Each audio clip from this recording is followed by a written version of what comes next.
Hello friends, ఎలా ఉన్నారు? అంతా బాగున్నారు కదా?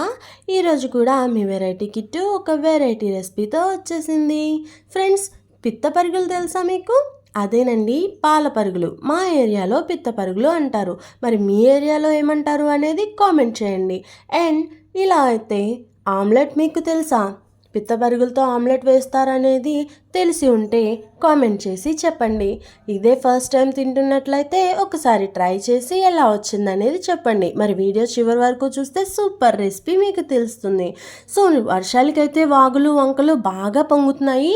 వాటిలో చేపలు పట్టే వాళ్ళు చేపలు పడుతున్నారు. అయితే ఇవి చాలా టేస్ట్గా ఉంటాయి. చూడడానికి అందంగా ఉంది, కానీ వాళ్ళని చూస్తే నాకు కొంచెం భయం వేసింది, పడిపోతారేమో కదా.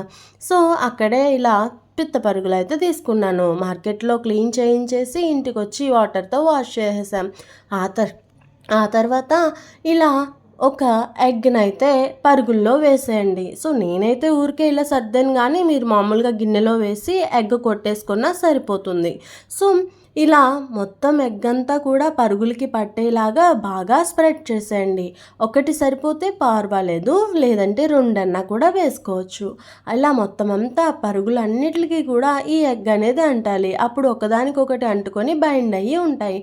సో దాని మీద ఒక స్పూన్ గరం మసాలా, ఒక స్పూన్ కారం, అంటే పరుగులకి బాగా పట్టేంత వరకు కారం, ఆ తర్వాత సాల్ట్ రుచికి సరిపడినంత వేసుకోవాలి. ఇలా మొత్తం అన్నిటికీ కూడా పట్టేలాగా ఒకసారి కదుపుకోండి. లేదా మీరు గిన్నెలో వేసి ఉంటే ఒక్కసారి స్పూన్తో మొత్తం అంతా కలిపేసుకోండి. అప్పుడు మొత్తం అన్నిటికీ పడుతుంది. అయితే కొంతమందికి డౌట్, ఇది ఉడుకుతుందా లేదా అని, లేదు అంటే మసాలా సరిపోతుందా లేదా అని. అయితే ఇది ఇన్స్టెంట్గా చాలా బాగా పిల్లలు కూడా ఎంజాయ్ చేసే విధంగా ఉంటుంది. సో మీకు కనుక డౌట్ ఉంటే ముందే మసాలాలో మ్యారినేట్ చేసుకొని దానిలో ఎగ్ వేసుకోవచ్చు.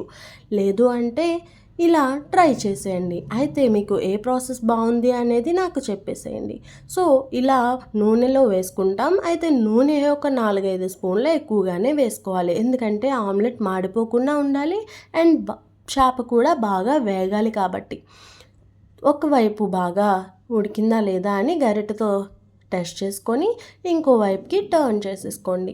అంతే, సరిపోతుంది. దీని మీద మనం కొత్తిమీర వేసేసుకోండి. అయితే దీనిలో ఉల్లిపాయ, పచ్చిమిరపకాయ కూడా వేసుకోవచ్చు. ఇదైతే ఇన్స్టెంట్ ప్రాసెస్ అన్నమాట. చేస్తే ఎన్ని రకాలైనా బాగుంటాయి కదా. సో చూడండి, పర్ఫెక్ట్గా అయితే ఉడికిపోయింది. మరి నచ్చిందా? మీరు కూడా ట్రై చేసి ఎలా వచ్చిందనేది కామెంట్ చేయండి. సూపర్ టేస్టీగా ఉంటుంది అండ్ చాలా ఈజీ కూడాను. సో మీకు ఈ రెసిపీ తెలిసి ఉంటే కామెంట్ చేయండి, తెలియకపోయి ఉంటే ట్రై చేసేయండి. Thank you for watching.